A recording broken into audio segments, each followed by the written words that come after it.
بسم اللہ الرحمن الرحیم۔ دوستو، ایران نے امریکہ کو اس کے اپنے ہی گھر میں چاروں شانے چت کر دیا ہے۔ نیو یارک سے ایک ایسی خبر آئی ہے جس نے واشنگٹن میں کھلبلی مچا دی ہے۔ ایک طرف امریکہ ایران کو تنہا کرنے کے خواب دیکھ رہا تھا تو دوسری طرف اسی امریکہ کی ناک کے نیچے ایران نے ایسی دھاک بٹھائی ہے کہ اب وائٹ ہاؤس سے مذاکرات کی منتیں بھری کالز موصول ہو رہی۔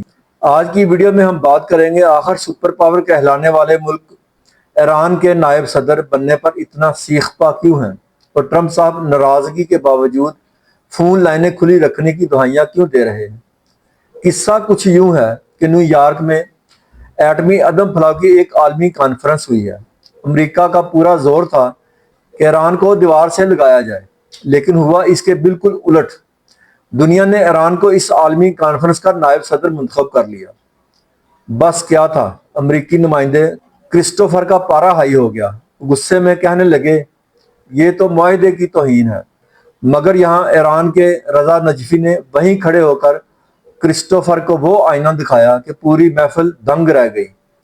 نجفی نے دو ٹوک کہا، صاحب دنیا میں صرف امریکہ ہی واحد ملک ہے جس نے ایٹمی ہتھیار استعمال کر کے انسانیت کا قتل عام کیا۔ آپ ہمیں سبق مت سکھائیں۔ ساتھ ہی انہوں نے وہ سوال بھی داغ دیا جس کا جواب آج تک امریکہ کے پاس نہیں تھا، آپ کا چہیتا اسرائیل ایٹمی معاہدے پر دستخط کیوں نہیں کرتا؟ اب ذرا رخ کرتے ہیں وائٹ ہاؤس کی طرف۔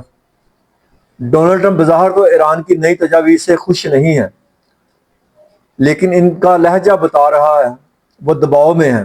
ٹرمپ کہہ رہے ہیں کہ ہماری فون لائنز کھلی ہیں اور ایران جب چاہے کال کر لے، یعنی ایک طرف پابندیاں اور دوسری طرف بات چیت کی تڑپ۔ ادھر ایران نے بھی اپنا موقف واضح کر دیا ہے اور پاکستان کے ذریعے امریکہ کو دو ٹوک پیغام بھجوا دیا ہے۔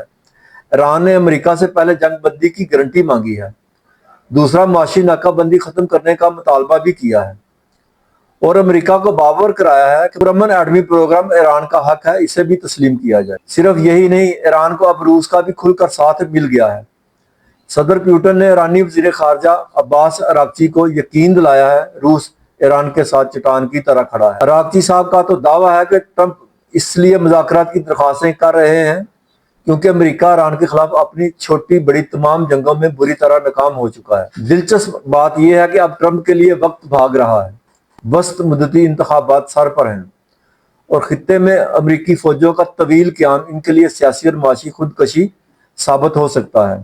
اگر وہ آبنائے ہرمز کی ناکہ بندی کی کوشش کرتے ہیں تو اس کی آگ صرف ایران تک نہیں رہے گی، بلکہ عرب ممالک سمیت پوری دنیا کی معیشت اس کی لپیٹ میں ہے۔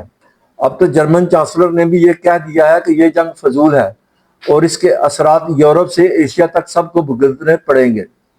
تو جناب، صورتحال یہ ہے کہ ایران نے اپنی سفارتی چالوں سے امریکہ کو دفاعی پوزیشن پر لا کھڑا کیا ہے۔ عالمی فورم پر جیت ہو یا روس جیسی طاقت کا کندھا، ایران اس وقت ایک مضبوط پوزیشن میں ہے۔ اب سوال یہ ہے کہ کیا ٹرمپ اپنی انا قربان کر کے ایران کی شرائط مانیں گے یا فون بجنے کا انتظار ہی کرتے رہیں گے؟